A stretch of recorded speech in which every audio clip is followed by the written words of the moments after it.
speaking at the Democratic convention. But enough of you know me by now. You know that I tell you exactly what I'm feeling. You know I hate politics.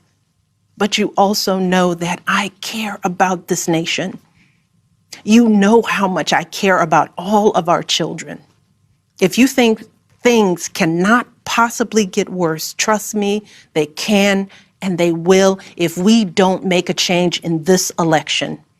If we have any hope of ending this chaos, we have got to vote for Joe Biden like our lives depend on it.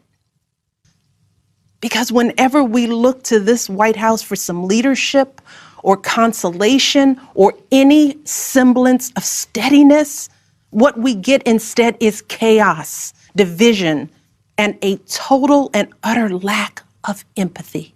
Over the past 4 years, a lot of people have asked me, when others are going so low, does going high still really work? My answer, going high is the only thing that works. Because when we go low, when we use those same tactics of degrading and dehumanizing others, we just become part of the ugly noise that's drowning out everything else. So let me be as honest and clear as I possibly can. Donald Trump is the wrong president for our country. He has had more than enough time to prove that he can do the job, but he is clearly in over his head. He cannot meet this moment. He simply cannot be who we need him to be for us. It is what it is. Oh, oh, oh. They say life is what you make it. Well, I'm a legend in the making. I know just what I'm made of. Oh, oh, oh. They say life is what you make it. Yeah. Well, I'm a legend in the making. Yeah. I know just what I'm made of. Yeah, yeah. Woo! A wonderful evening. Hot evening, too. It's been hot all this week. But we've had a great week. I have.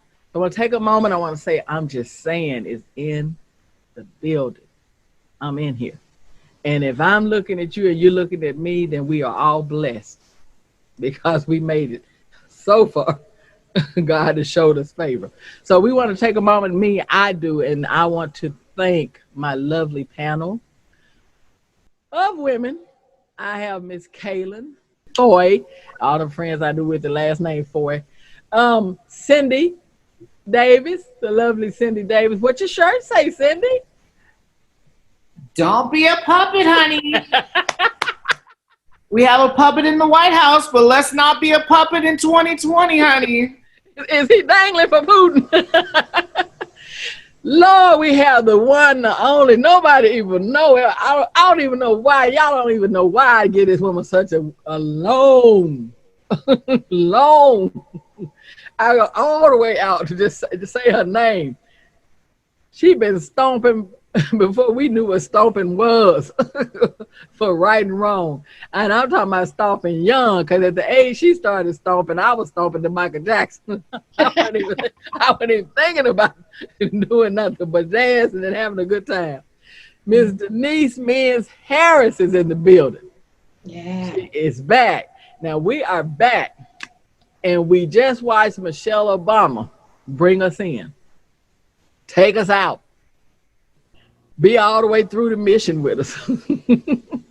But what I want to ask you guys, when it comes to Michelle Obama, and I'll let each one of you speak, what do you really think? I just love her. I do.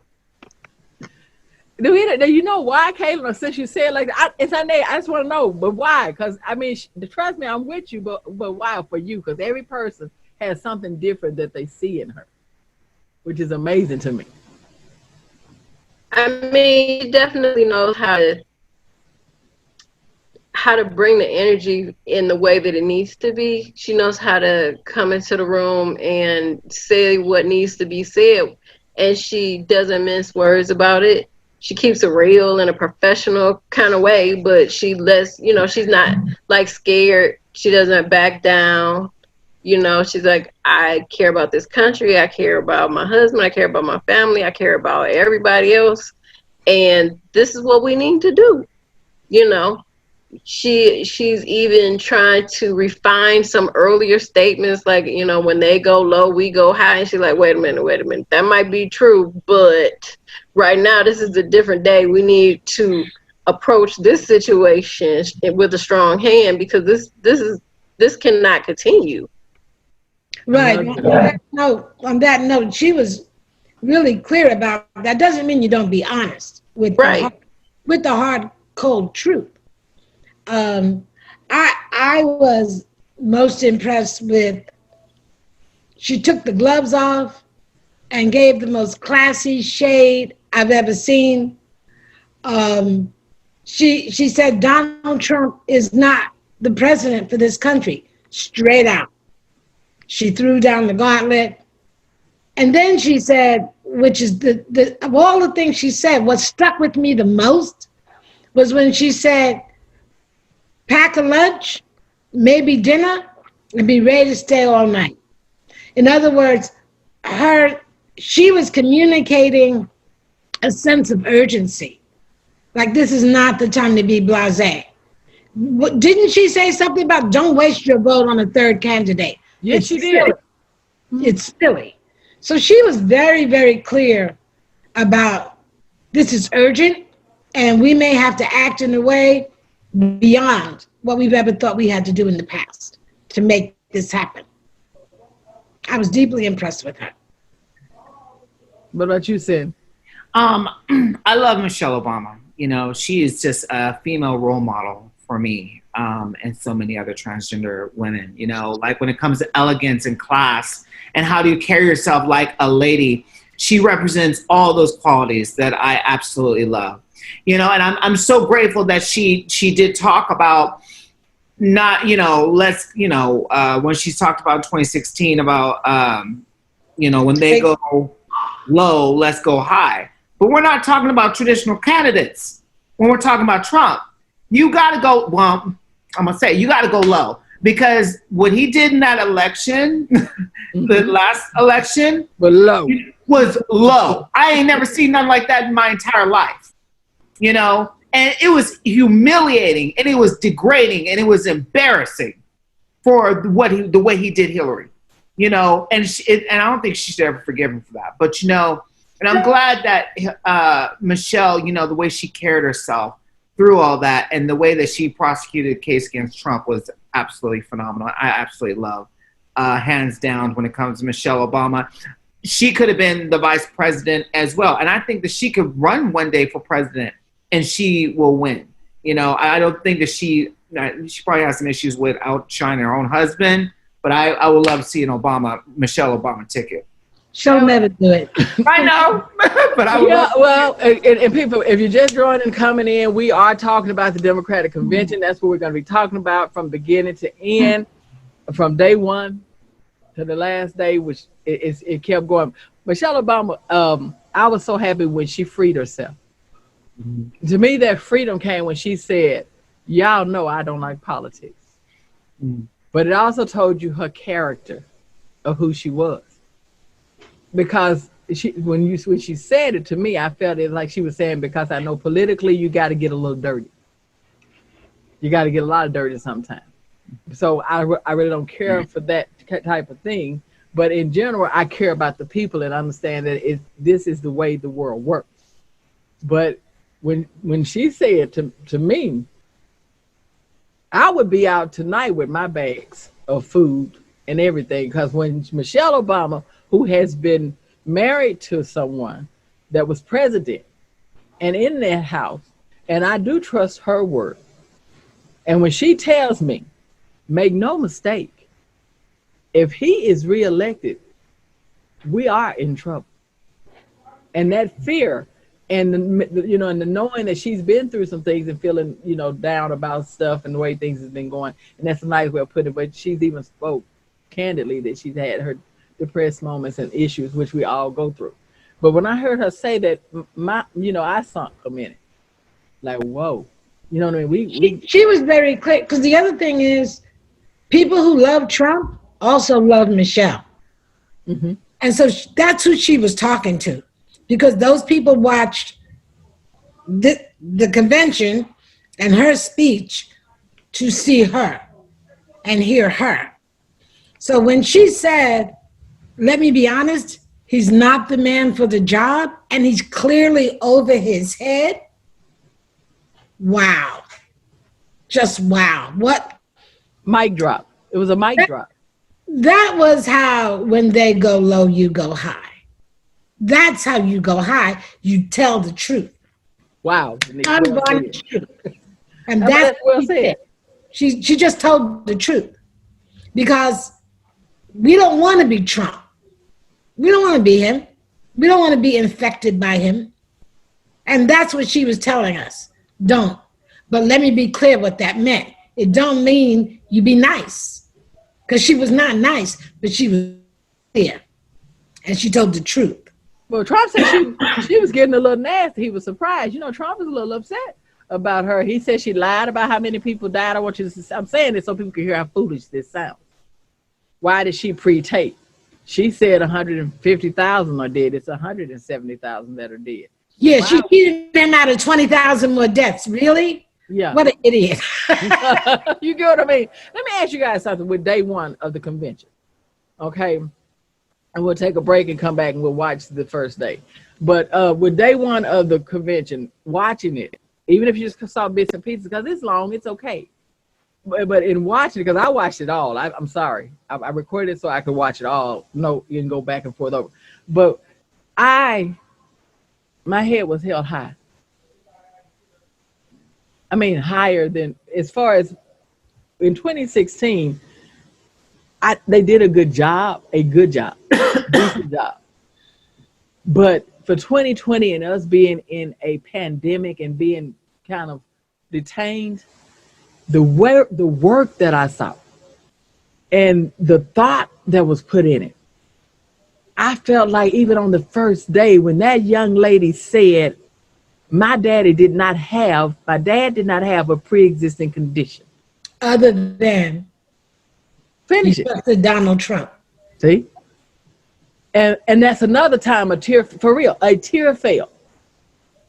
Because she said he said everything was fine, and he didn't even go right out. It was she let it be known it was May. And he went out to hang with friends. So then what are you guys thinking? You know, as far as the first one, it's the first day of were you like me? Like, I can't wait till tomorrow. Absolutely. Yeah, I think that the setup was amazing. You know, I didn't expect that, especially when you know, I think it was Eva Longoria came out. Mm-hmm. You know, everybody was just dressed real nice, and you know, they had the big screen on the background, and I love like the national anthem. You know how they had it wasn't just, you know, all white people. It was the children. It was people of all races. It was the Democratic Party. Yeah, right. Exactly. Right. All inclusive. Yeah. And it was the theme of it was amazing. I really liked that. And you know, I'm glad you brought up Eva Longoria, because I've been kind of annoyed that there was a feeling about there were not enough Latinos, but I don't agree. Let's start with Eva Longoria. Yeah. But you know, that's for a wrap-up talk. But anyway, I thought it was a great that whole, yes, that was a tearjerk scene for me too. It was very emotional. The day one, you know, from start to finish was very emotional for me. And because it gave me hope. Day one. But see, for me, I didn't know what to expect, and I was on edge, and I was a little worried. I thought I'd hate it. I thought it was going to be pretty simple and just, you know, like a little dull thing that would be over in 30 minutes or something, you know what I mean, each day. Because I couldn't think or imagine. And that, for me, doing what I do now, is weird that I would think, you know, how far can they go? When even I know when I'm sitting here, you push the button, meaning you push as far as you can go with your graphics, with everything. But it was not that either. It was the message. They built you knew Joe. If you didn't know Joe, you knew Joe. What did you think, Kalun? I definitely agree with that. And that's like the stark difference is they really tried to bring the human side, like this is who he is, this is what he's about. Because I mean, the current president, I don't know anything other than the negative things that he has presented himself. I've never heard a story about him helping anybody, supporting anybody, lifting anybody else up, any group of people in a positive way. I like the talent they brought out. What did you guys think about the talent, even on the first day? You know, Billy Porter's my guy. And that, you know, from my old revolutionary days against the Vietnam War, that when that song, I didn't know he had redone that song. So, and when he did it and framed it with what's happening in the United States today, I think I must have watched it 10 times. You know, that's my guy. It was amazing. I like the way he did it. I didn't know he was so talented. I knew he was talented, but that one just took it over the top for me. You know what I mean? Like, wow. You know what I mean? Because vocally, he did a great job. The thing about it is the people that were, how they got everybody to come in and be a part of that. And what we'll do is right now we're going to take a break with Billy Porter, because I want to show that first scene and day one. And a few little clips of what people had to say, how many people, how they put that together, and why we all felt that we were on the brink of seeing something magnificent. 2020 was really going to be a year through all the sadness and everything. It's going to be a year, though, of bad, but a lot of triumph and good, you know, because if anything else, nothing else, but I saw it even in the beginning, is that unity. Right. We're going to take a quick break. We'll come back. I know just what I'm made of. Yeah. It's my honor to represent Milwaukee in Congress and to kick off the 2020 Democratic Convention. Oh, say, can you see by the dawn's early light what so proudly we hailed? A virus attacks when the body is weak and when it cannot defend itself. Over these past few years, America's body politic has been weakened.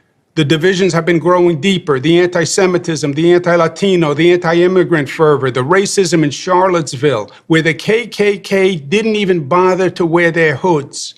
Today, we trail the world in defeating COVID. We have over 5 million cases. Hello, America. I'm Governor Gretchen Whitmer, or as Donald Trump calls me, that woman from Michigan.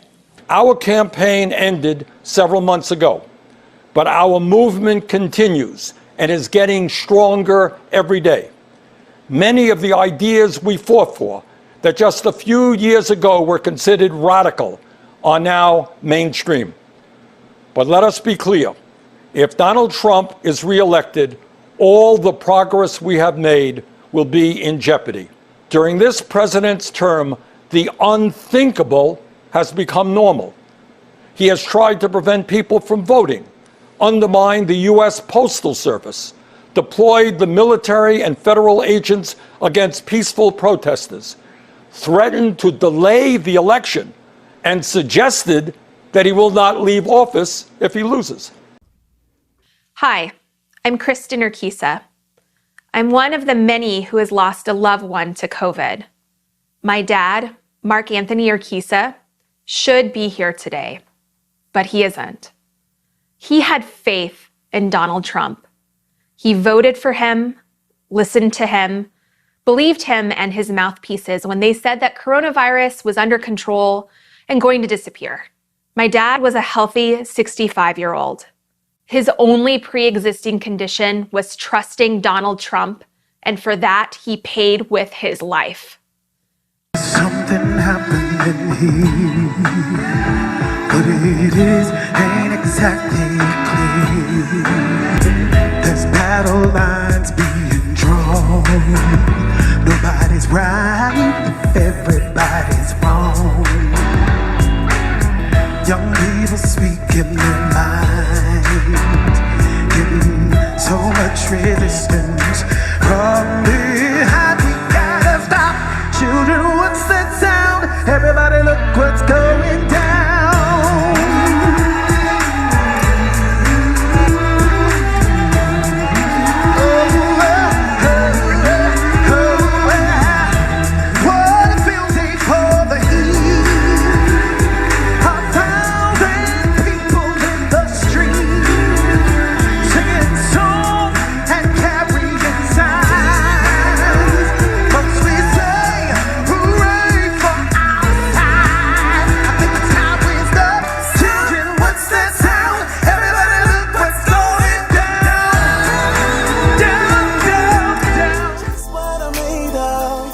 Billy Porter clown. I like what he was wearing. I like the flair of everything. And it just moved me. I like the Black Lives Matter in the back. I like everything that he had, LGBT. He hit everything. It wasn't just him, the speeches, the people as we were all talking about. Were any of you ever on the cuff of wondering if you were gonna vote for Joe? Before or after he was the apparent nominee? Right, that's my question. Even before. That's why I'm asking. I'm sorry. Before Jim Clyburn endorsed him, my feeling was he needs to go sit his old behind down. Release your honor. I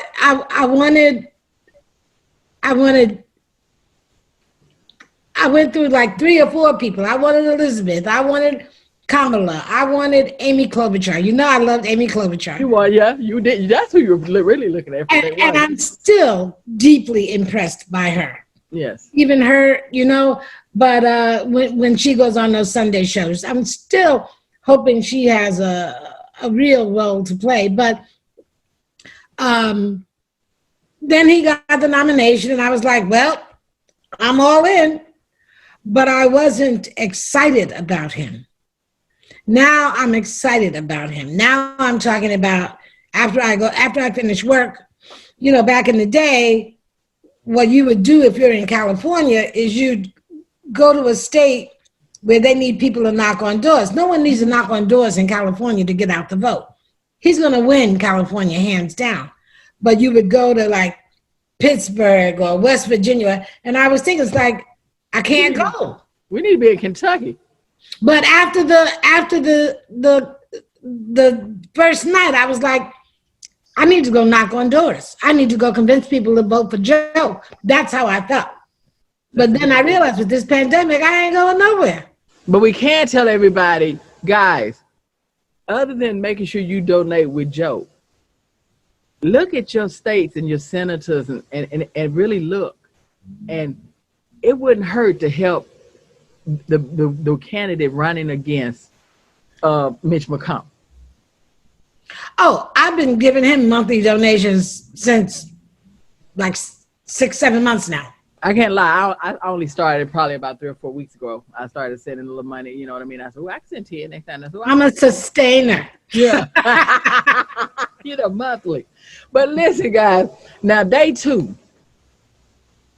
Just when I thought they couldn't really bring it, you know, they couldn't bring it any harder. I'm like, oh, but and everybody was concerned about, because I noticed Rachel Maddow and all were talking about, were they going to be able to keep the look, everything flowing and everything. Here comes Tracy Ellis Ross. Just classy she could be. Proud. Yes, Cindy. Here she comes. That red outfit was to die for. It was everything. I couldn't take it. She was everything. That makes me want to do stomach crunches. She was everything black women wanted, though, and what we are, elegant. Elegance. She was absolutely amazing. Yeah, a picture of elegance, the way she spoke softly, the way she handled it, the way she really did a great job emceeing that. Mm-hmm. You know what I mean? And of course, that was when they announced, and I love the way Delaware was last. You know what I mean? Because that was, of course, you know, his hometown. But the other thing was, in day 2, what stood out for you the most, Denise? Well, let's see. There were little things they said, little quotable things, like when Nancy Pelosi spoke, she said, "Remember in November." And I wrote that down. I'm like, yeah, that's something I need to put in my marketing materials. Remember in November. And Elizabeth, I wrote down the things that struck me. She said, we organized, we persisted, and we changed America, because she was talking about women and the power of our vote. And so, but it's hard to separate them, because I know, because they all were so on. Yeah. It was like everything deserved a round of applause. I did like Elizabeth with the little Black Lives Matter blocks behind her.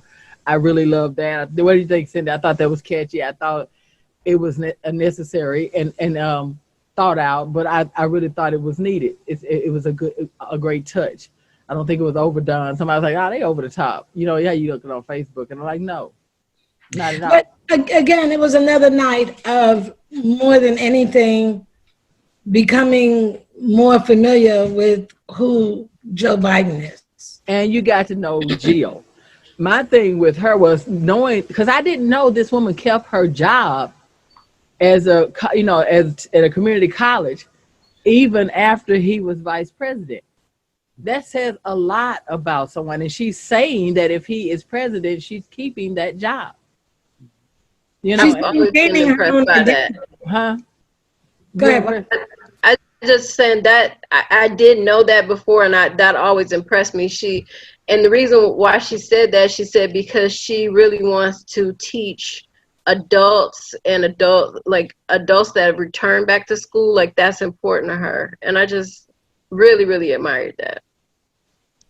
That was awesome. And then, also when we learned about Joe Kalun, and we knew this, because like I said, we knew on some things, and we knew once, especially I think as some of us diehard Democrats, we were doing research, and we were definitely, especially with him being Obama's choice, we started researching to figure out, if we didn't know from back in the day. But then there was this thing that where women really, here's why I'm addressing it, because I remember talking to a few people, friends or so-called, and they would say, "I don't like him. He's creepy Joe. He's always around. He's always huggy.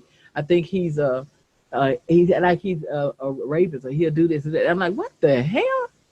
And my thing was, when I look back over the years and look way back, no man that's doing something to harm a woman would fight as hard as Joe Biden fought to protect a woman. Do you understand what I'm saying? Because that your stuff may come out. His thing, because I sit there and I watch how he put together the domestic violence bill, and that he needed those votes. And not only did he put it together, he made sure, and it really touched, again, things started to come together as to why I personally connected with Joe Biden. Was like, okay, I like Biden. Sometimes they tell you that from the heart reaches the heart. Now, Kalun, you were on the show before a few months back. We were talking about domestic violence, and you were telling your story. But also, we noticed that you were asked to go to the White House. Am I right? Yes, I actually went to Joe Biden's private residence twice, and it was for both times it was for a private reception for the anniversary of the Violence Against Women Act. And I don't know if a lot of people know, but he was the co-author, him and John Conyers of Michigan were the co-author of that act in 1994. Up until that point, now 1994 is not that long ago. My daughter was born in 1994 and she's 26. So that just tells you. But up until 1994, it wasn't against any kind of federal law, or there weren't any federal laws in place to say it's against the law for a person to abuse the intimate partner that they're in a relationship with. So they started that. And then when when he became vice president, the Obama administration, they put in place a violence against women czar. So they had a whole office against violence against women. And I can walk you through what it was like before that was in place, before the Violence Against Women Act was in place, to when the Obama administration came, and then it was all this energy around, you know, protecting women. And so during that time, I was invited twice to Washington, D.C., to his private residence in Washington, D.C. And it was a event with a lot of other leaders in the domestic violence and in gender-based violence movement. And it was really like, it was so energetic, and just having federal support and the support of the presidential administration behind the work that we are so passionately doing, saying, yes, what can we do to help you as an administration? And to go from that to literally nothing. That office was pulled, all the support, the resources, everything completely canceled during this time of this current administration. Okay, so the people will be right above to where we are. Tell them what you started real quick and why you're on here and why you were there. Okay, so I started a nonprofit organization in Detroit, Michigan called Sisters Acquiring Financial Empowerment. It's also referred to as SAFE. We specifically help survivors of domestic violence to overcome economic abuse or the economic effects of domestic violence. So seeking work, looking for housing, maybe even starting a business, and how to do that after recovering or even while you're still in the relationship, how to save money, how to budget, things of that nature. So I have been doing that work since I started the organization in 2006. We helped thousands of women in Detroit. And so from that work, I started speaking, doing national tours and things of that nature. And so it caught the attention of Vice President at the time, Vice President Biden's office. And so Valerie Jarrett had called me, and office, they wanted to do an article about me in Essence magazine, which they did. And then I was invited to the reception. So, I mean, just having that, just to say that I did that and that this administration supports our work, and I was able to then go out and say that, brought additional attention, support to the work that we're doing.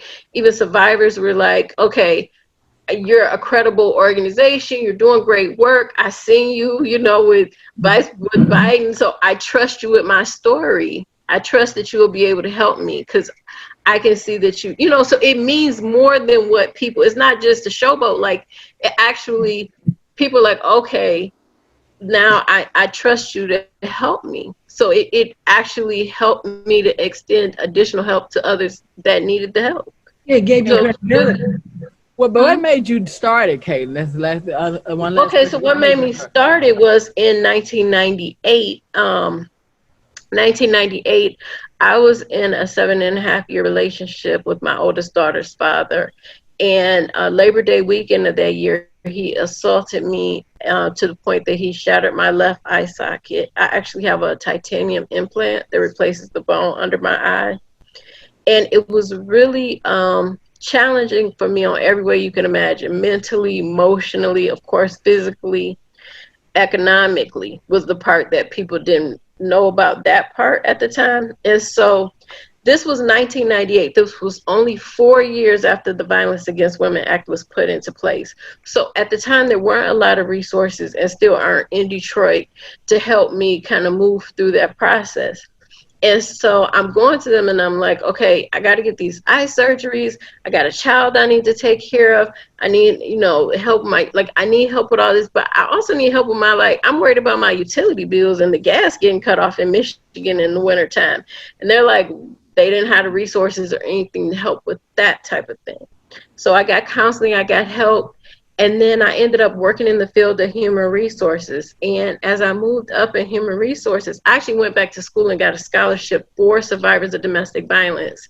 Warren Buffett's sister, who recently passed, Doris Buffett, started a foundation to help survivors to return to school. That was her way of helping survivors to break out the cycle economically. So they helped me with, it's called the Women's Independent Scholarship Program. They helped me with my undergrad and my grad. So I'm working my way up the ladder, and I'm meeting different victims of domestic violence in the workplace on all levels, from the entry level to vice president.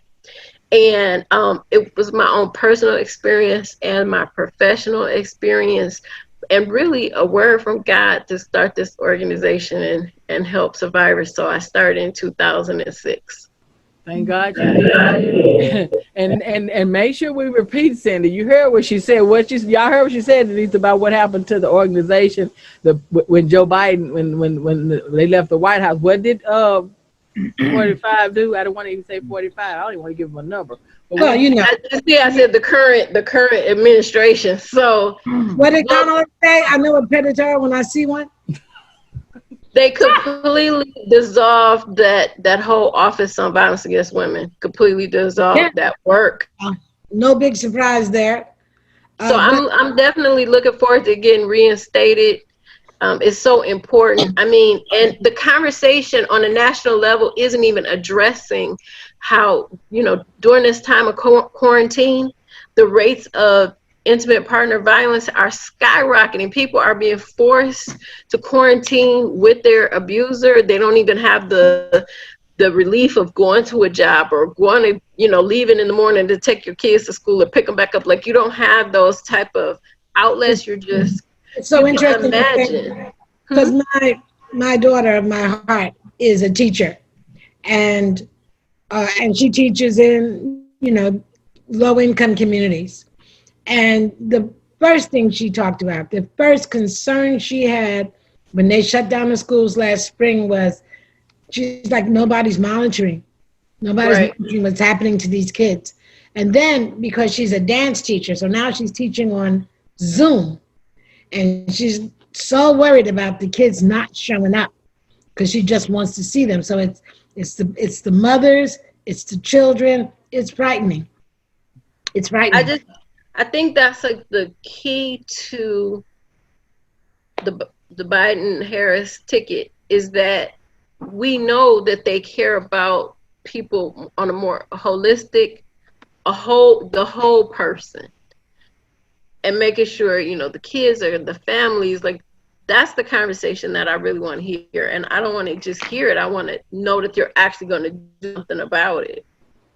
Awesome. So, guys, we're going to take a short break and we're going to see a little bit of two. It's very short, and what people had to say and everything, and see what happened day two, just a short version of it. Cindy, what do you think about Jill Biden and Joe Biden's relationship as far as the way they met? I thought it was a beautiful, love story. What do you think? I didn't really get to watch that, but just watching their interactions together is absolutely there's a true love there. I love, the way that because I think I watched a little bit of her and how she talked about her husband. It's a true romance that they have between each other. Whenever they see each other, it's absolutely beautiful. And something really, it reminds me of Obama and Michelle, Michelle. It's clearly a partnership. And you know what? And also the Bushes, both of those marriages, it was a partnership. Lauren, yeah. But what do you think about how they met, though? Do you think it seemed like God really did kind of have Joe because of the way they met and, the way they talked? I'm glad we got to hear that, because also all these things still, what I'm trying to tell you is everything with Trump. Let me be Michelle for a minute. Just break it down. Everything with Trump has been so horrific and so. Looking at Melania, if I got to see that poor young lady frown and look like she is a domestic violence survivor one more day, and I can't help it, my heart gonna go out. And I said that to say, so when you listen and Joe lost his wife, tell him, Denise, what happened? So his first wife, he had just won senator for the first time. And before he was sworn in, his wife was in a car accident with his daughter and two sons. The wife and daughter died. And then he was left with his two sons. Out of commitment to his sons, he got sworn in at the hospital. He didn't even go to DC because his two sons who survived, needed him.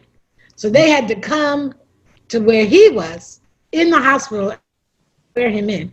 Then he's going every day to taking 2-hour trip on the train to DC to be a senator and 2 hours back.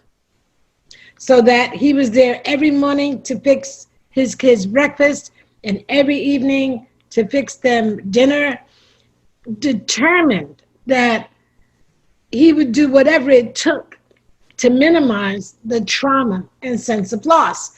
And down the line, someone encouraged him to call this woman he'd never met to go on a date. And, you know, I looked at his younger pictures. He was fine. He was good looking. He was a good looking guy. Yeah. So he called her and he used his Irish charm because she already had a date that night. And he used his charm to convince her to see him instead. And that was it. From that point forward. And I love the way they said that what made it so great was that you have a mom and a mommy. You know what I mean? And it was the way they separated the two. And he said it was the boys that said, when are we going to marry Jill? Right. The boys told him, we think you need to marry Jill. And it was so interesting because her final statement, if you will, was how Joe and she together healed a family in pain and traumatized.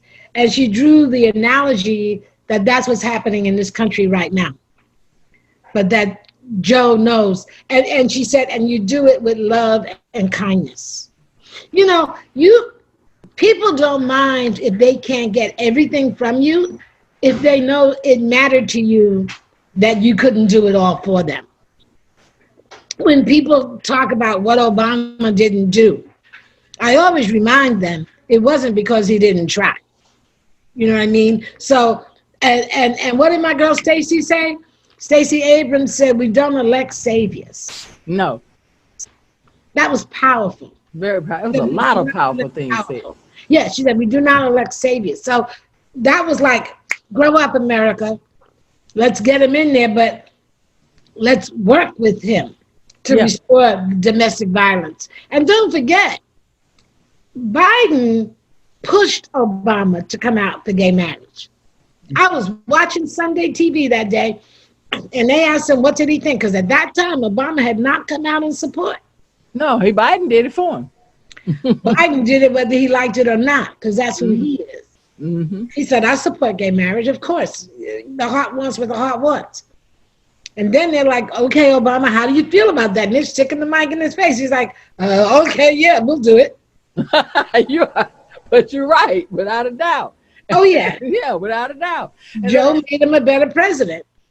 And again, that does showing us, like I said, two showed us all of those things. But again, all the speakers that came out were amazing and wonderful. Everybody was in sync. And then on 3, when I thought Tracy Ellis Ross was like the point, they bring my scandal girl. They bring her. And she no, they had day 3. They had what's the name? Kerry Washington. Kerry Washington. Beautiful Kerry Washington. Day 3. Yeah, she was day 3 with the pinstripe suit. Oh right, yeah. Yeah, and I'm like, you go, girl. But what was good about it was it wasn't just Obama. It was a lot of great speakers. I mean, the stories just kept coming. People about Joe giving this, Joe showing up here, he talking to the grandmothers on the phone, and you just like, but you really know this stuff ain't made up. You know, you like this stuff real right here. You get what I mean? And this is real Joe. You get what I'm saying? This is like really him. So but the main thing was I was nervous about Kamala. You know, I was nervous. How'd y'all feel about, 3 knowing she was gonna, speak? I also want to talk about how it was an elevator operator. Yeah, who it was meant for you to do that, because I'm gonna be honest with you, I purposely wasn't gonna bring that one up. Oh, And so it was meant to be done because you know how I am and who I am. I didn't want anybody to think I just picked that out. See how God works. no, an elevator operator woman Mm-hmm. with a shirt and tie on. I'm like, and talking about how Joe saw her, connected to her, and knew whatever he was about, he was conscious of her and her value in the world. That moved me.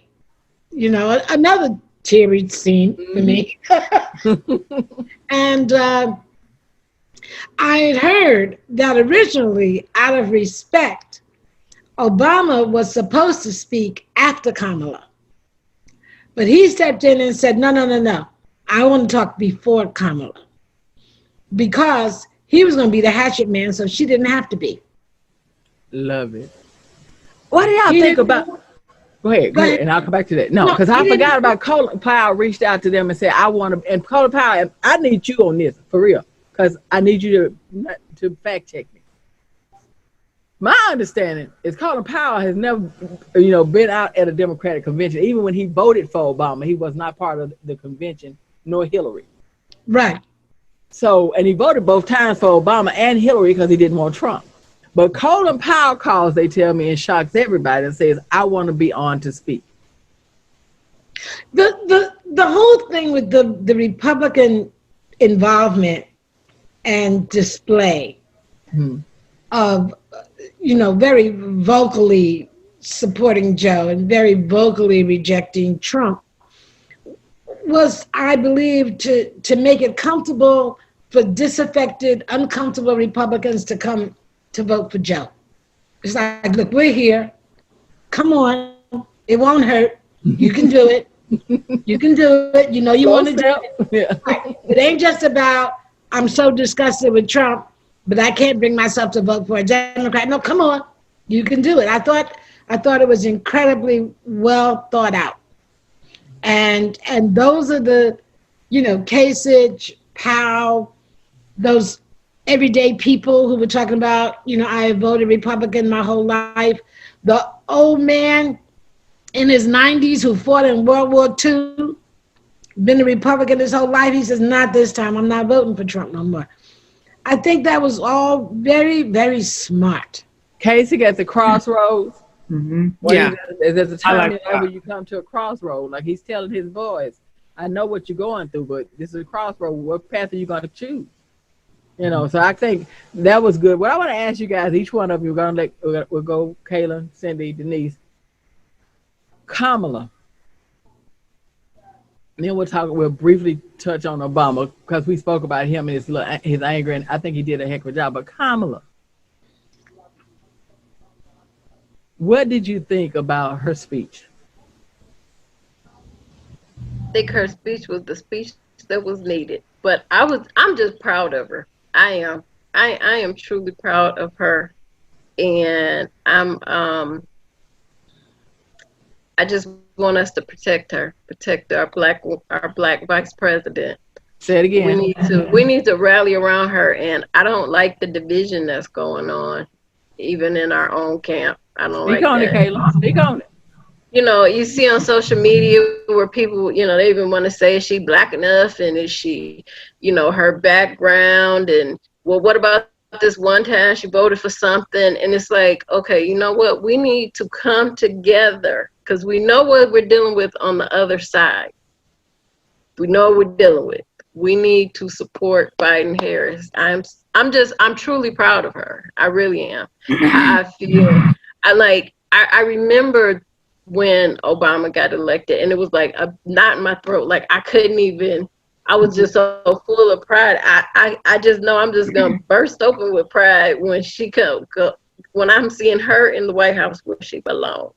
And see, with boys, when that happened with Obama, I'm like, it's the truth though. I can finally tell them and believe it that the full sky is the limit. There's no limit.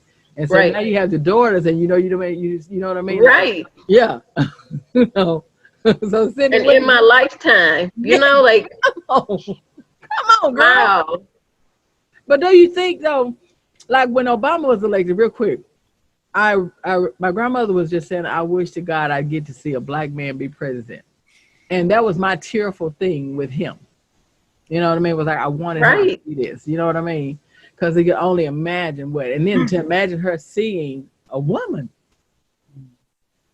You know, so that's it's bittersweet, but those, you know, those kind of things. And my dad, you know, which I've lost just recently, a few years back, but just him always saying, a woman rule the world. They get on my nerve. Y'all get on my nerve because y'all know everything. Well, we couldn't live without you. I love that part about him. He would always say, oh man, you can't live without a woman. Don't worry, we can't not do it.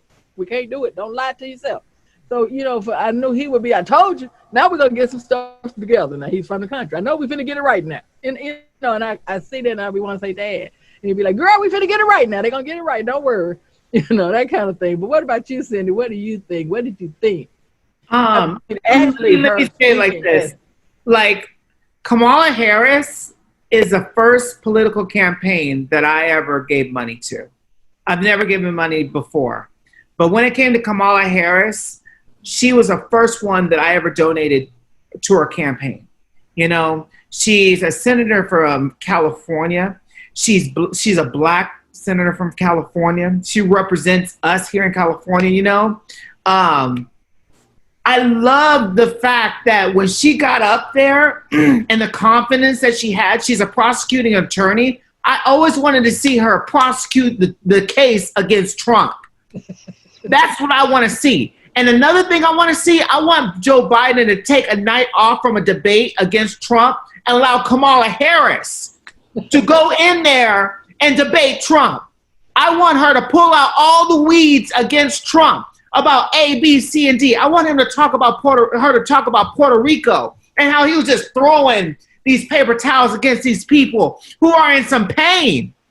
Yeah. You know what I mean? I need Kamala Harris to prosecute the case against Trump about all these, you know, because he's going to go to jail. We know that because there's a case pending against him. But I want her to talk about that stuff. You know, and I really I think that she'd be a better debate person when it comes up against Trump. You know, I love the fact that. Oh, Pence. Yeah, poor Pence, you know, because she's going to wipe the floor with him, you know. But I really think that Joe Biden made an excellent choice when he came to Kamala Harris. Best. You know, we need somebody in there that is going to fight for us. She's going to fight. I'm talking about she might literally, Denise, listen to her friends and everybody talk about her sister and everybody. Kayla, y'all, she might literally go down and throw some blows for us. Yeah. And I also like the fact that she stood up against Joe Biden in that debate. You know, so I know that when she's in the White House, she's going to be like, you know, she'll go knock on the Oval Office and be like, hey, hold up here 1 second. And she'll walk up in there and let Joe Biden know and give him a piece of her mind. Like he's counting on it. He's counting on it. What do you think, Denise? What you think, Denise? You know,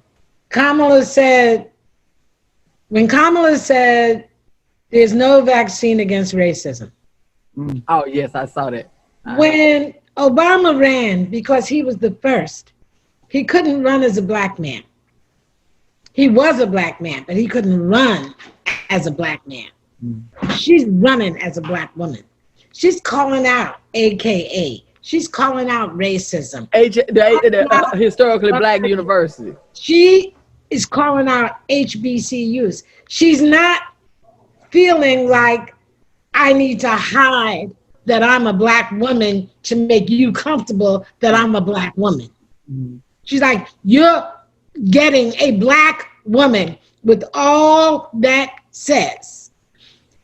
And there's no Wonder Bread in my diet. But we know now why Colin Powell came out. You just reminded me. Colin came out to tell Trump all of them because he was, and any Republican beyond Trump really could, I get dizzy when I say the name. Anyway, but the man, the fool, but he really was not, because you can't reach him. He's unreachable.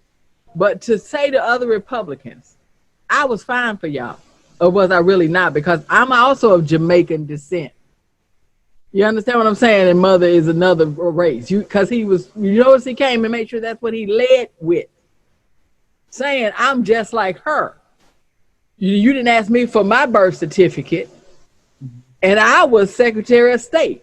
You understand what I'm saying? So he letting them know, Republicans, before you start this birther again, here I am. And we same complexion, we just alike. I love that she is running unapologetically as a Black woman.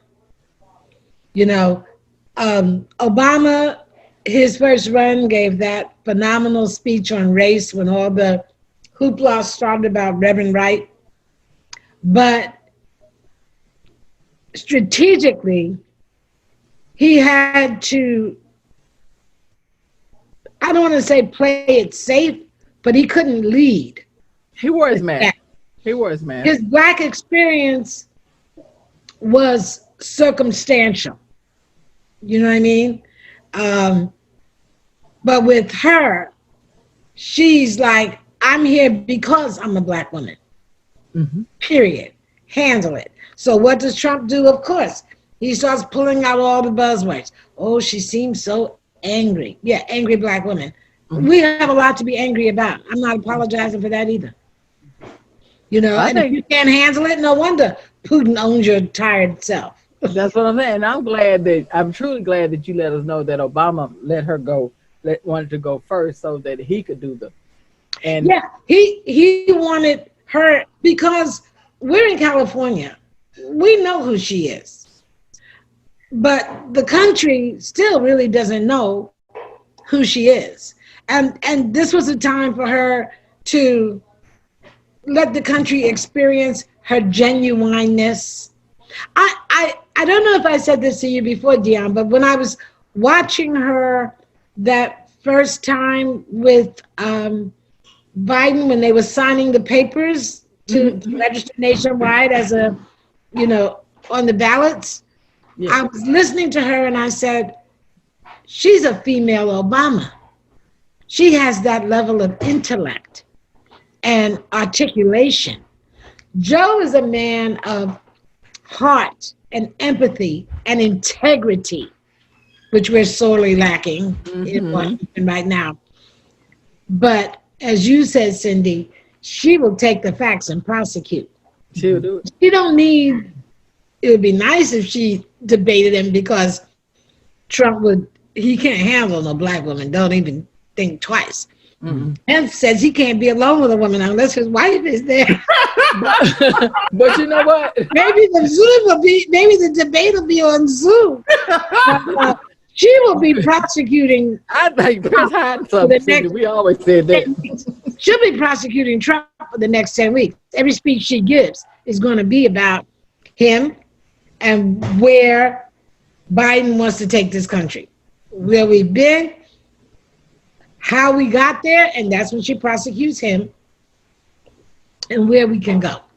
And another thing I like is that she's always smiling, you know, which it always lets you know that she's warm and she's welcoming. You know, she has a great smile, but when she gets on that, you know, on that prosecutorial that path, she's there, you know. And I love how she can, like, she's warm and she's friendly, like she's approachable, you know. But when it's time to come with the business, she'll come with it, you know. And I like that about her.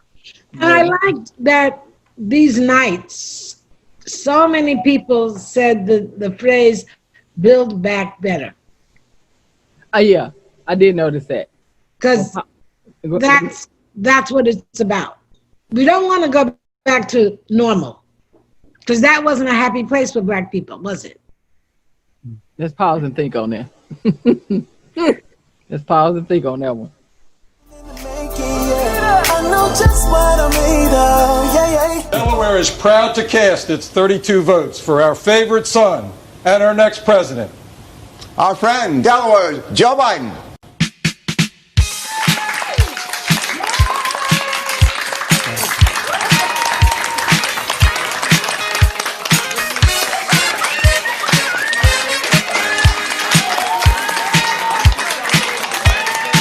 Broken family whole, the same way you make a nation whole.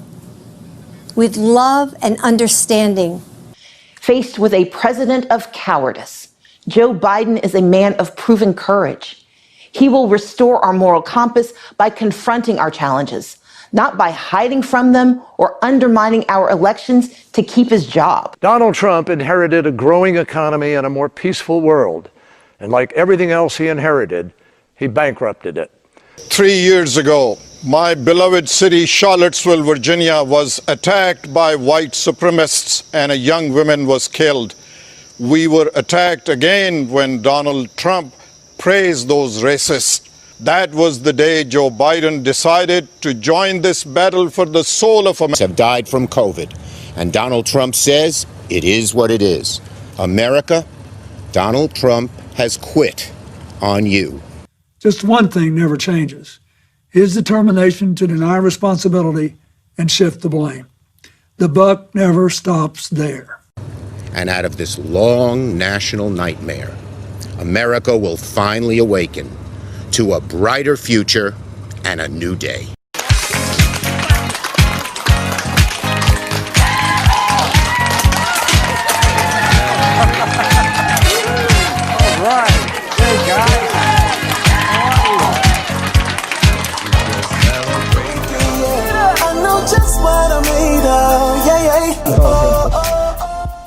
You know, I really think that we need to tear down that wall. If he had like a campaign slogan that said tear down that wall, you know what I mean? Because Trump has made a racist statement by building up that wall in Tijuana.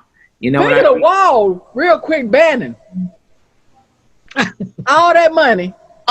And they, I'm talking about, and the guy was, a lot of his friends, from what I was reading, fact check me, but some of his friends were saying he, even though he was, you know, both legs, one arm gone, they saying don't prosecute him because the girl was like, prosecute him. He's been a hole for, you know what I mean? That's the kind of person he is. But the problem now that you're seeing, Trump is right away saying, I don't know him. He don't know him. But I read the thing, it didn't look good to me. How it didn't look good to you if you didn't see anything at first? That's the first thing I'm thinking. Then the second thing is, now he was at a party with Trump's son at Mar-a-Lago, hanging out, and Trump was there. And all of a sudden, you know, all this money they were collecting to build a wall and, you know, taking these people's money. And at the end of the day, I got about, I'll go harder this time. I got $50 I wage with y'all that when this is over, you guys, every last one of y'all, I'm country, y'all, that when they really get down to it, they go, if they're smart, hold this case until this election is over. You know what I mean? Take your time and really, you already got what you need. So Trump can't. There's only 10 weeks to the election. That's what I'm saying. saying. They don't even have to hold it. Just do what they always do. Just do what they do. Because the point is, he gonna squeal like a canary. I don't know. He weak. Circling back to Hillary, though. Do you think she's gonna do anything?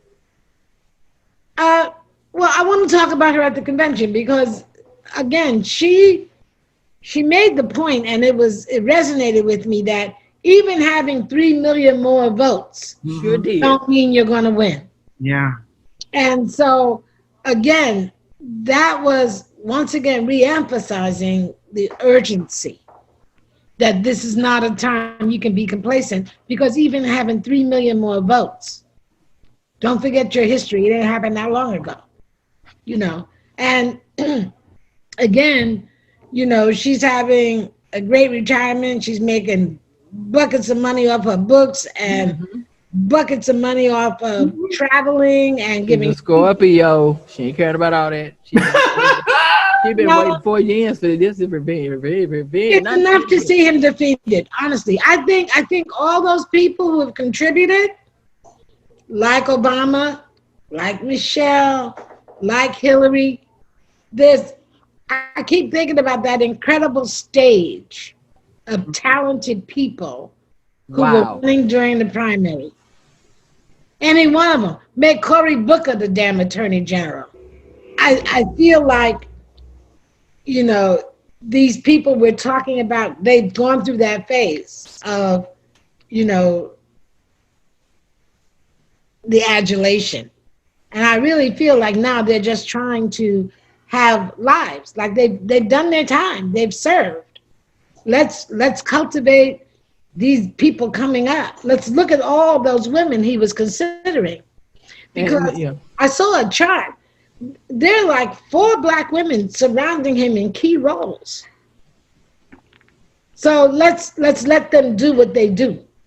Go ahead, what? I like Keisha Lance Bottoms. Miss Bottoms out Atlanta?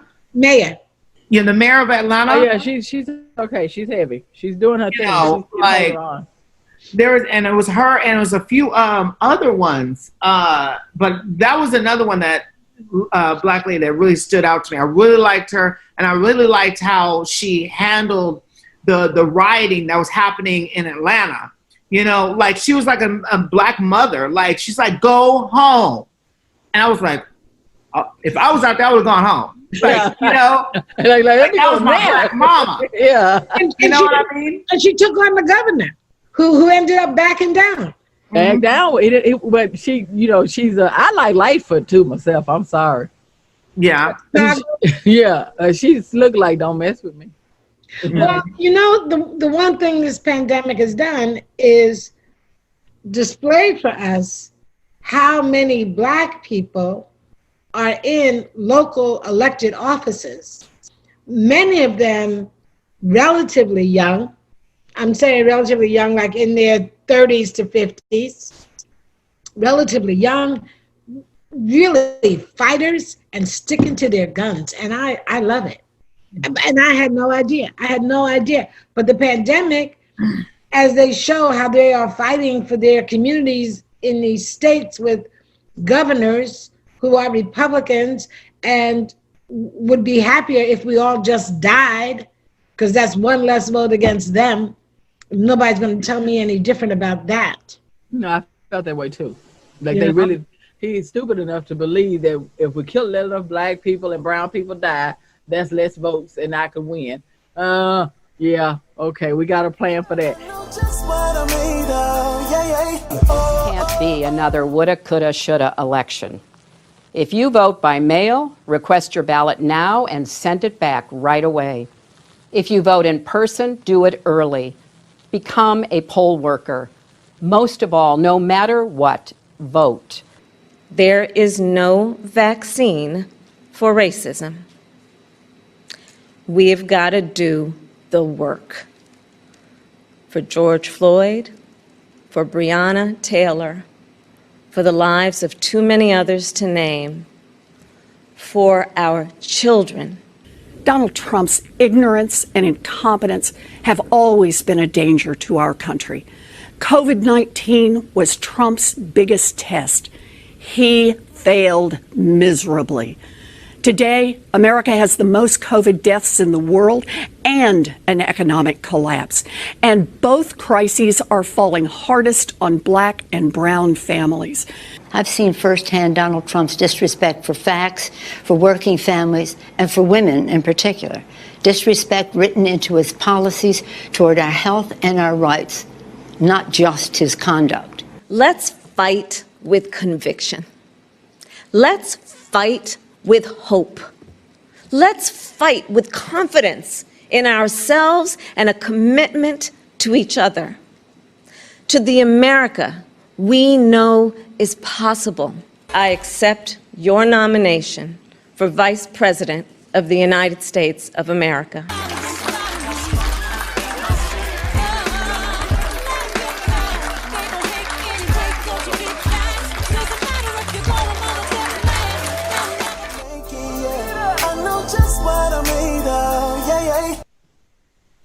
So anyway, we're back, and what we're gonna do is we're gonna talk about the last day. You know, which I was getting up. And let me tell you something. And for everybody that just coming in, even if you're just coming in, go back and rewatch it, because if you didn't watch the Democratic, I'm on purpose making sure that I try to sum it up. Show little video clips, give you a little insight, and every video is giving you a little bit of piece, enough for you to get a connection to what you might have missed. Even though you could go on YouTube, it's quicker here. But go on YouTube for me, subscribe. Go to I'm Just Saying, you know what I mean? I'm Just Saying TV. Hit the subscribe button, push the button, notification, and subscribe. Don't make me come look for that ass, because I will. I'm trying to feel just like Kamala. A little tough there.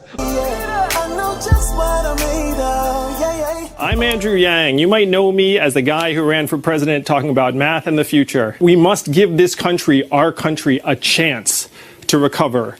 And recovery is only possible with a change of leadership and new ideas. People often think that they can't make a difference, like our civil rights icons. But every person in the movement mattered. Those who made the sandwiches, swept the church floors, stuffed the envelopes. The very ring on my finger, a wedding we celebrated, here where I'm standing, reflects how this country can change. Love makes my marriage real, but political courage made it possible, including that of Joe Biden, who stepped out ahead even of this party when he said that marriage equality ought to be the law of the land. Hi, my name is Braden Harrington, and I'm 13 years old. And without Joe Biden, I wouldn't be talking to you today. About a few months ago, I met him in New Hampshire. He told me that we were members of the same club. We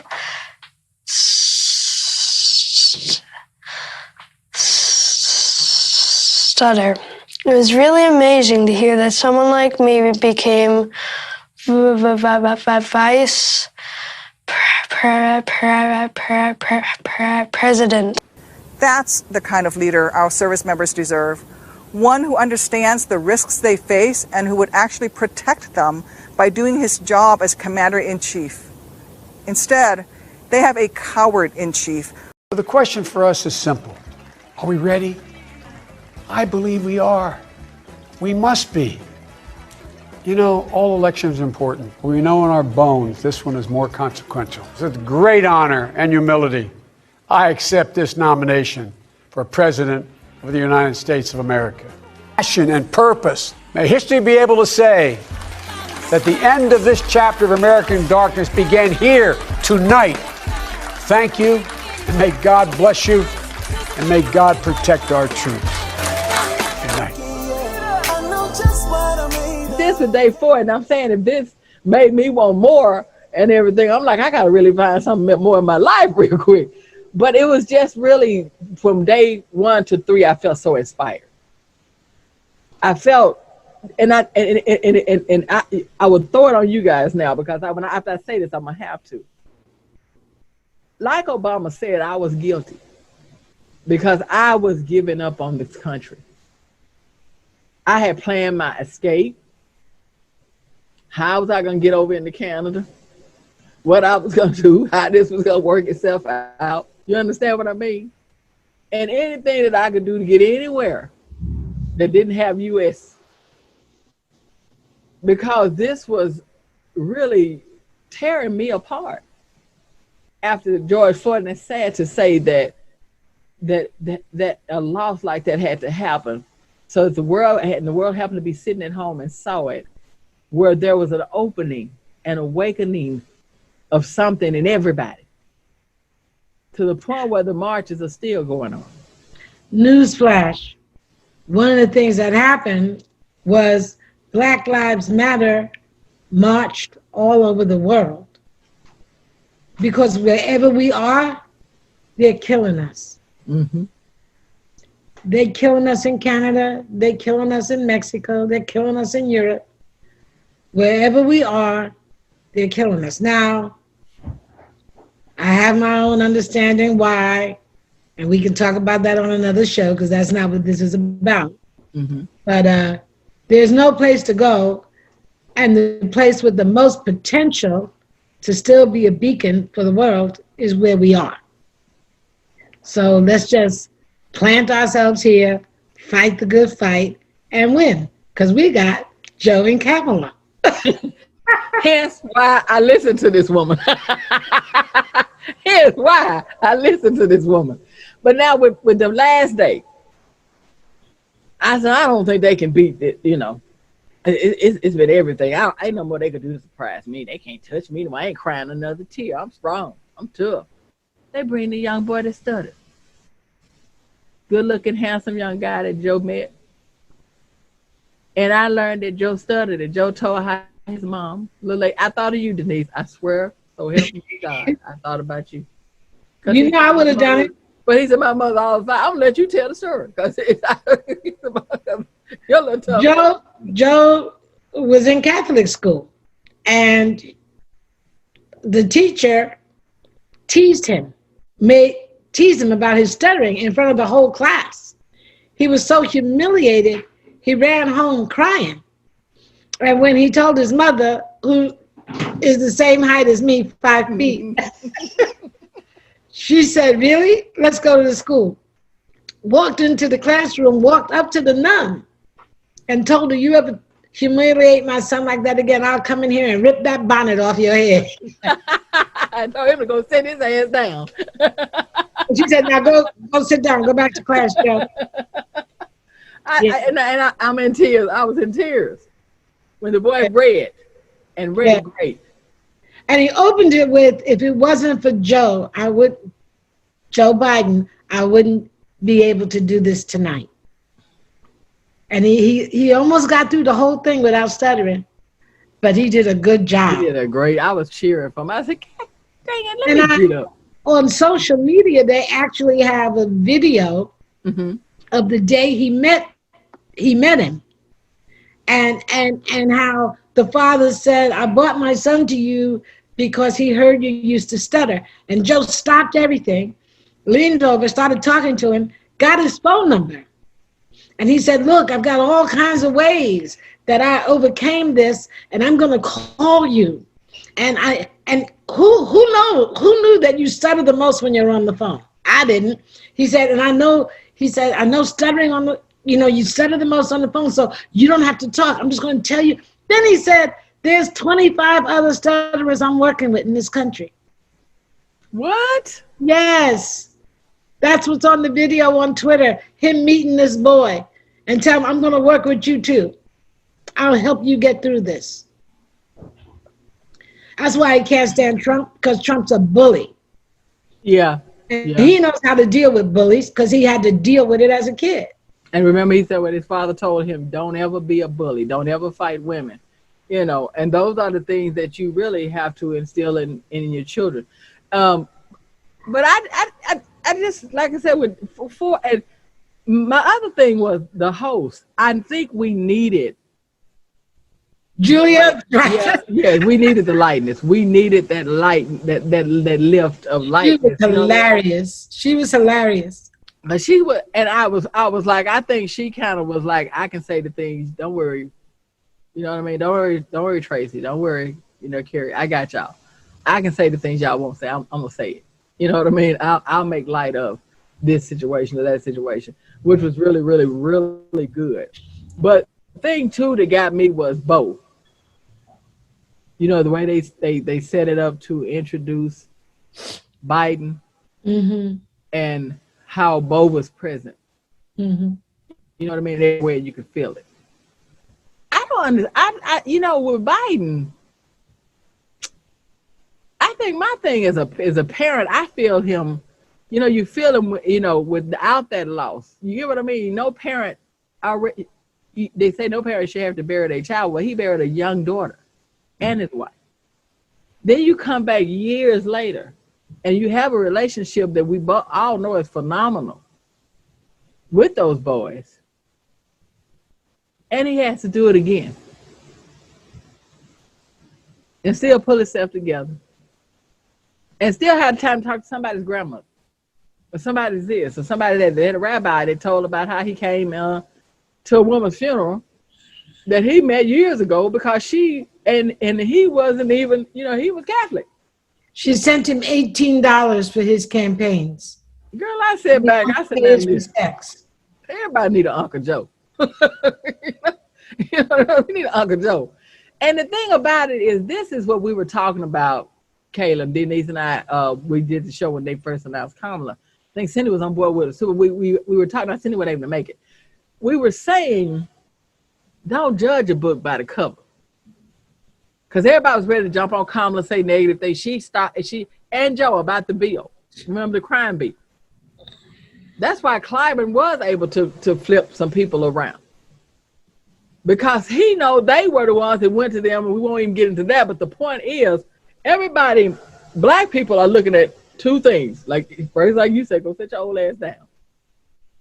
The other thing was he did the crime bill, and then Kamala helped do this, that to the black people.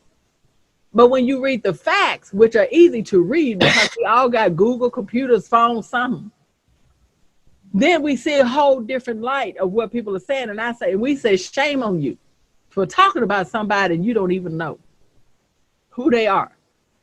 You know what I mean? Or what they are. So I just was thinking that what the DNC did, and I want each one of y'all to tell me what y'all thought about. There was a part there where all of them were sitting in a Zoom. All the candidates in a Zoom. All of the candidates. Oh yeah, you're right too. Let me make sure I let it be known. Buttigieg, Amy, Bernie, Elizabeth. You know what I mean? And Corey, all of them. Chang, all of them in the Zoom. And I'm thinking, what's going on with this? You know what I mean? Did you guys see that? Yeah. And they all were in the Zoom. And they were all smiling, but I'm like, now what's this going to be about? But I thought it was, for me, it's one of the best things I've seen in a long time from the DNC, from Democrats, from Democrats. Because see, we worked in politics, I did, y'all still do, working with political campaigns, which put us in that position. But the point is, we know what we would hear. I know what I would hear. What some of them, fundraisers and different people were going through. And DNC, they're no good. I can't stand them. I hate them. I don't care no more. They don't give a damn. And this. So that moment right there of just each one sharing their moment, and they all, no matter what age, Bernie looked like a little young teenager. Corey saying, why my girlfriend like you more than me? Because she's smarter than you. Little things like this, and them laughing and talking and telling about their moments with Joe. And it was like a fun time. And what's her name? Well, Amy was just sitting there like a little kid, all of them. And I thought to myself, that was a moment that should forever be remembered. And I'd love to be working with DNC right now. Because I'd say, go back, replay that, come back and talk to them.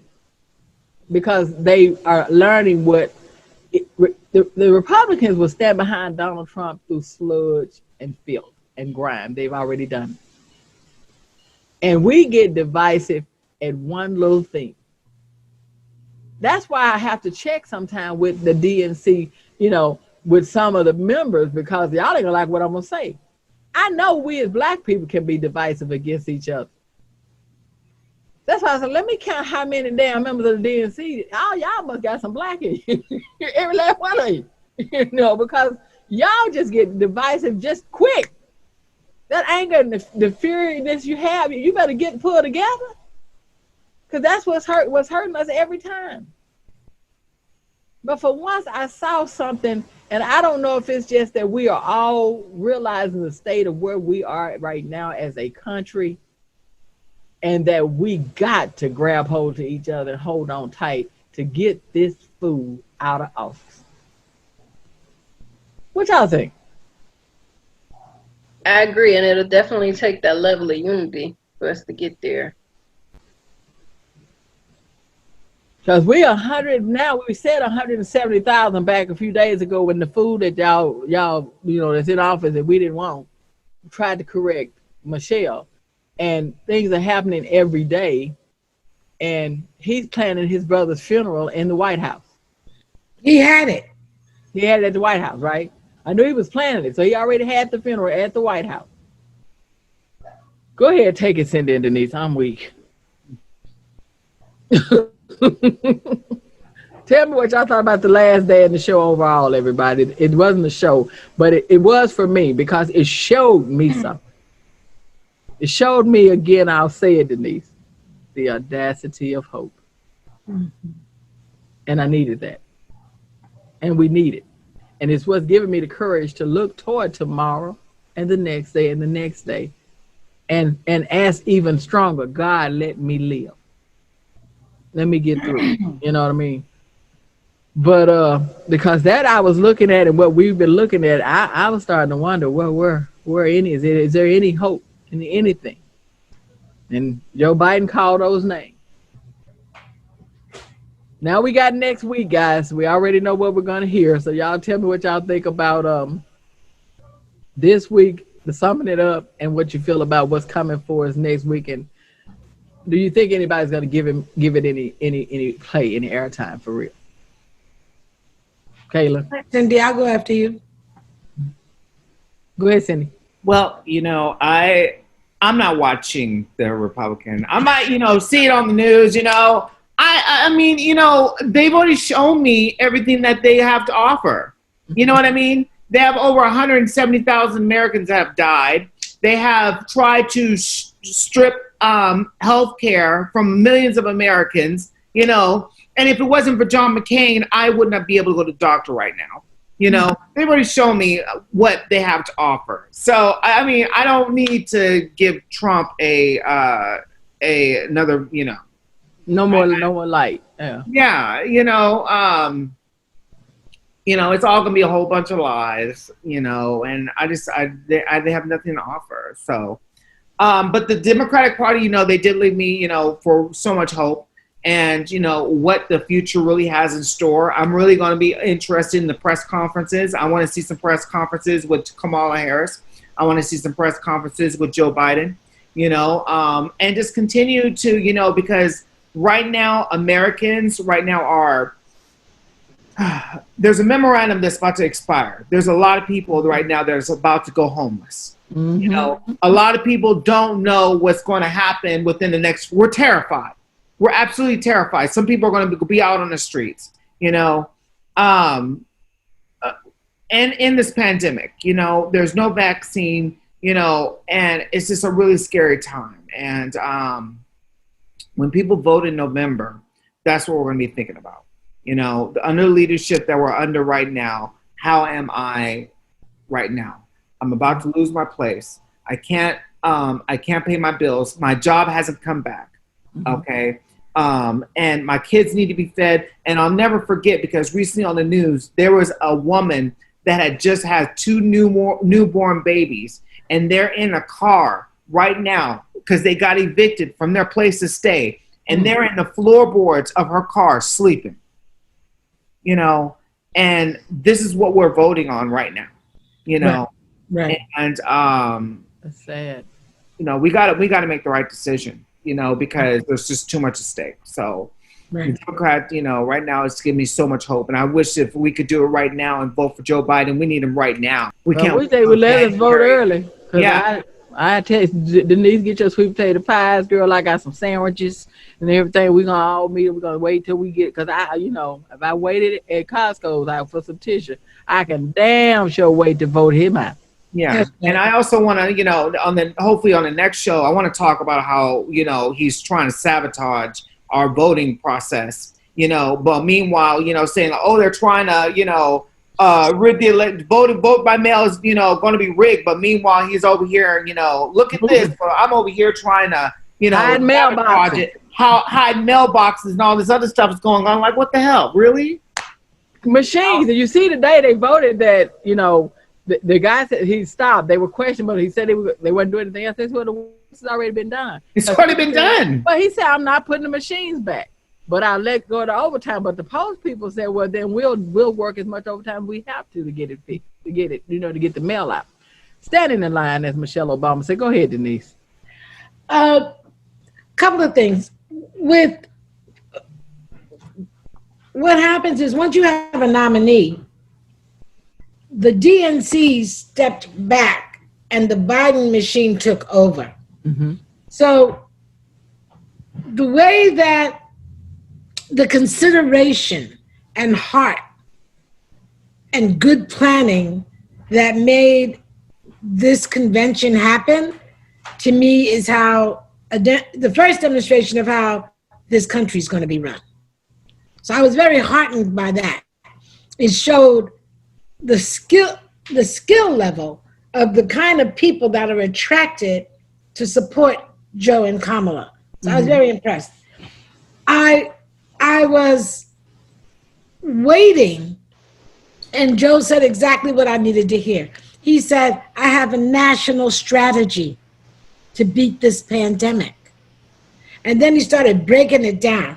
So you can't walk away from that convention saying you didn't hear any plans. He has lots of plans. And he gave the most important plan, because he said you cannot get this economy back on track if you don't fix this pandemic.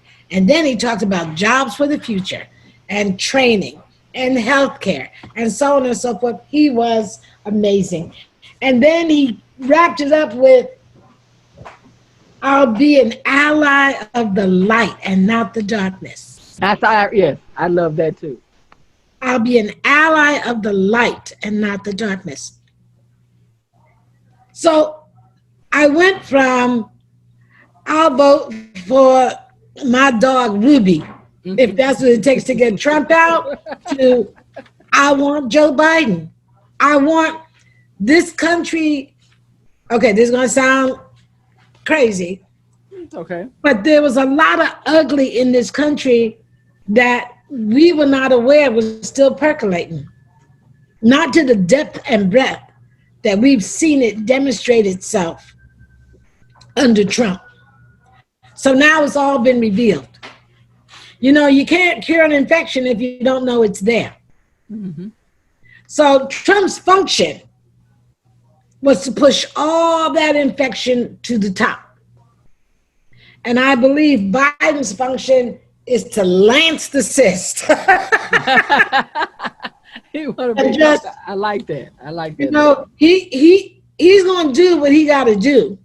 Because I remember when Clinton got elected, at that time, there were all these white militia groups in places like Montana and Texas, hiding out in mountains. And his people went out there and got rid of all of them. Just put them in jail, got rid of them, get out of here. And that's what I think Kamala's going to do. You know, you guys know we work for the Southern Poverty Law Center. We know the hate groups have increased phenomenally. Phenomenal, because I think she told us at that time 35% more, and that's a lot. And it's growing. Growing, without a doubt. You know. So we got a lot of work to do. Yeah, we're going to have to be arresting a lot. It's going to be a lot going on with a lot of people that change. I will be watching the Republican convention. I'll have a barf bag next to me, but I'm not know what to expect. I'm not going to rely on anybody to tell me what my enemy is saying. And they're my enemy. And I'm going to watch it. I'll have a barf bag. I'll get through as much of it as I can on a day-to-day basis. I may not be able to sit through the whole thing. They tell me on the news today, it was said, Trump's giving a speech every night. Every night. Because that's the only way he can attract his people. He ain't got nobody else they want to see. I saw who their lineup is. They got Tim Scott, you know, the usual suspects. Yeah, usual people. Yeah, the right-wing crazies. So why do y'all think Mitch McConnell stepped out? Honest to God, because that was the thing I heard last night, that he would, because Rachel Maddow was like, wow, why am I not surprised? But Mitch McConnell won't be there. Because he's about to lose his seat. Y'all send some money. Everybody out there, I need y'all to send some money down there to Kentucky. Like, y'all got to remember something. And you notice they kept saying that too. Who was that? Elizabeth Warren. Was that Elizabeth Warren that kept saying Mitch McConnell and Donald Trump? Trump. She kept saying them back to back. She didn't separate them. Nancy Pelosi. Oh my God, I got to talk about Nancy. I'm sorry I didn't mean to miss you, girl, because I'm going to tell you something. You really did a great job too. And then hearing your story and your life, I didn't know you had 5 kids, girl. And every year you was having a baby a year. You better, girl, no wonder, you're right. No wonder you told me. That's why I remember she said, she's made a statement. I want to make sure I say it right. She said, I know a tantrum. I know a temper tantrum when I see one. She said, I got 5 kids and 9 grandkids. That's I know right. a temper tantrum when I see one. And That's walked right. out. So that's why she's so able to handle him. Like yeah, and I anticipate the Republican convention will be, you know, hate spewing and fear peddling and lies, lots of lies, mostly lies, about what he's accomplished and, you know, what Joe and Kamala have or have not done. You know, it's going to be hours I'll never get back to my life. You better get back. Well, Kayla, let me ask you this as we get ready to leave out. Being a mother, and you have a daughter that graduated in 2020, so she's one of the history babies in many ways. And my understanding is she also was salutatorian, right? Yeah. Of a class and everything. So how did that work for you with I'm being honest with, I know the apple don't fall far from the tree. Sometimes it just land right beside it. You know, Denise boys doing everything. But what I'm asking you, Kalun, is COVID and everything that's been going on, how is everything affecting your daughter? Yeah, the class of 2020, the high school graduating class of 2020, my heart really goes out to them, you know. And you know, at first it was a level of depression. I mean, she worked very hard. She was salutatorian in her 5th grade, 6th grade class, or 8th class, you know. And so she's worked hard her whole career, and, you know, no prom, no this, no that, no interacting with other kids, you know, just being kids. And so now it's like, okay, now we're going back to the dorms, and then the rules and the regulations that came from that, you know, that they weren't going to be able to socialize with each other, that they were going to get prepackaged lunches, they couldn't even socialize in the cafeteria, like all the things that actually make a college.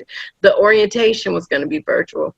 And then she's attending Agnes Scott. Her first day of virtual school was yesterday. The school decided to go all virtual. The school's president actually contacted COVID.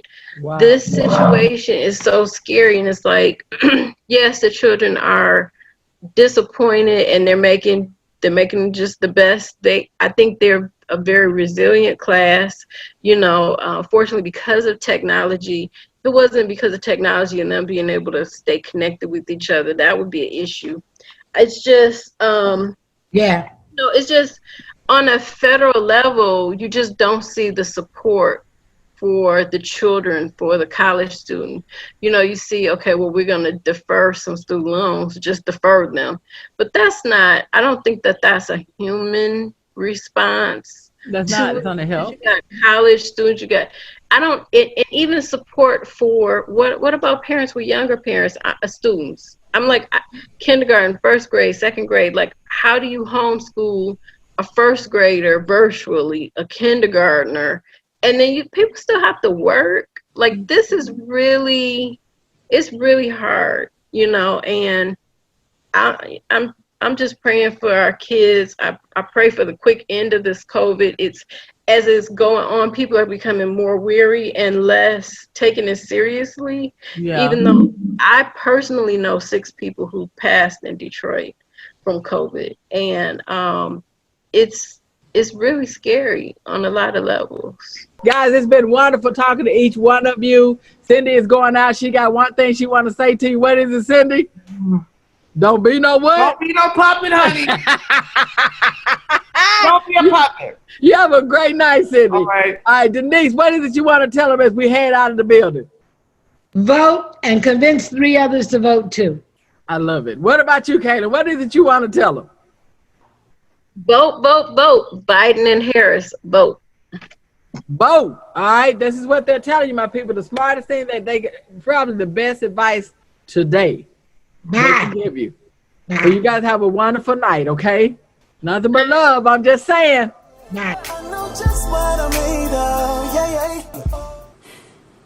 Do not let them take away your power. Do not let them take away your democracy. Make a plan right now for how you are going to get involved and vote. Do it as early as you can and tell your family and friends how they can vote too.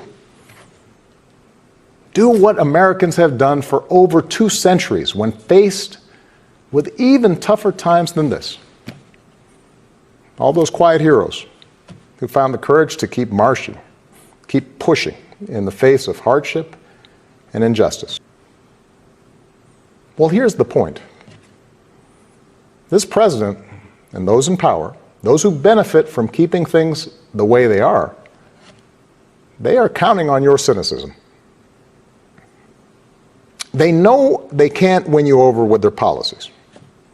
So they're hoping to make it as hard as possible for you to vote and to convince you that your vote does not matter. That is how they win. That is how they get to keep making decisions that affect your life and the lives of the people you love.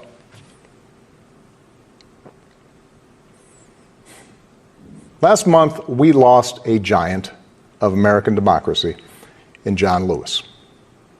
And some years ago, I sat down with John and a few remaining leaders of the early civil rights movement. One of them told me he never imagined he'd walk into the White House and see a president who looked like his grandson. And then he told me that he had looked it up. And it turned out that on the very day that I was born, he was marching into a jail cell, trying to end Jim Crow segregation in the South. What we do echoes through generations. Whatever our backgrounds, we are all the children of Americans who fought the good fight. Great-grandparents working in fire traps and sweatshops without rights or representation. Farmers losing their dreams to dust. Irish and Italians and Asians and Latinos told, go back where you come from. Jews and Catholics, Muslims and Sikhs made to feel suspect for the way they worshiped. Black Americans chained and whipped and hanged, spit on for trying to sit at lunch counters, beaten for trying to vote. If anyone had a right to believe that this democracy did not work and could not work, it was those Americans, our ancestors. They were on the receiving end of a democracy that had fallen short all their lives. They knew how far the daily reality of America strayed from the myth. And yet, instead of giving up, they joined together. And they said, somehow, some way, we are going to make this work. We are going to bring those words in our founding documents to life. Telling us we need to be better. In so many ways, you are this country's dreams fulfilled. You can give our democracy new meaning.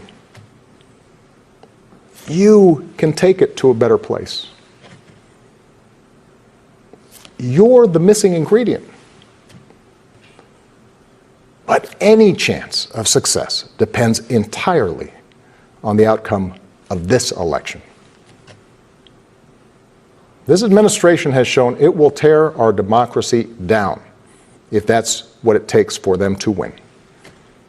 So we have to get busy building it up by pouring all our efforts into these 76 days and by voting like never before for Joe and Kamala and candidates up and down the ticket so that we leave no doubt about what this country that we love stands for today and for all our days to come.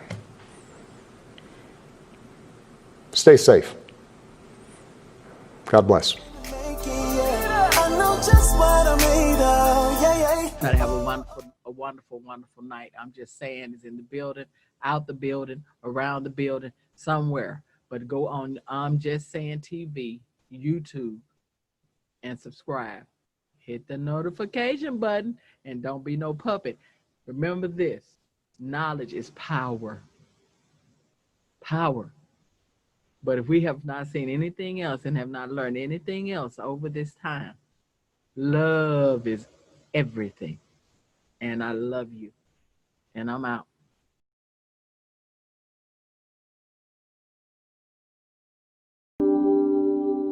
I started the Isaiah Nixon case with no records, but what appealed to me was that it was a voting case, a man who in 1948 had been killed because he voted. Isaiah Nixon is shot 3 times on September 8th, 1948, and on September 10th he dies. The family plans a funeral, and then the family very quickly left town. It was going to be a while until they felt it was okay to come back.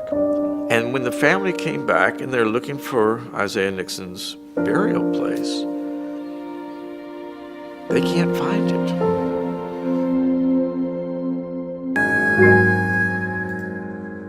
I was born by the river in the little tent. Oh, and just like the river, I've been running ever since. It's been a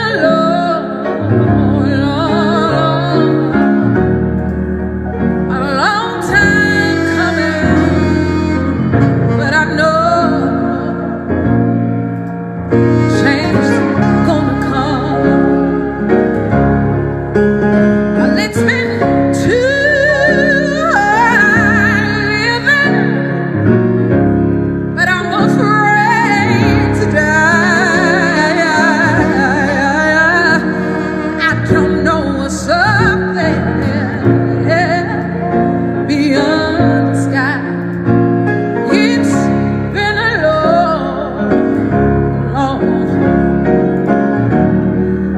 long time coming, but a change is gonna come.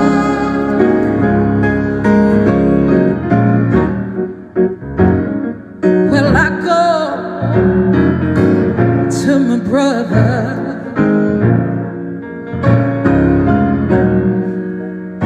and I say, brother, brother, help me, please. Oh, no. But when I go to my dear brother, oh, he winds up knocking me back down on my knees. There's been times when I thought I wouldn't last long, but somehow I'm able to carry on. It's been a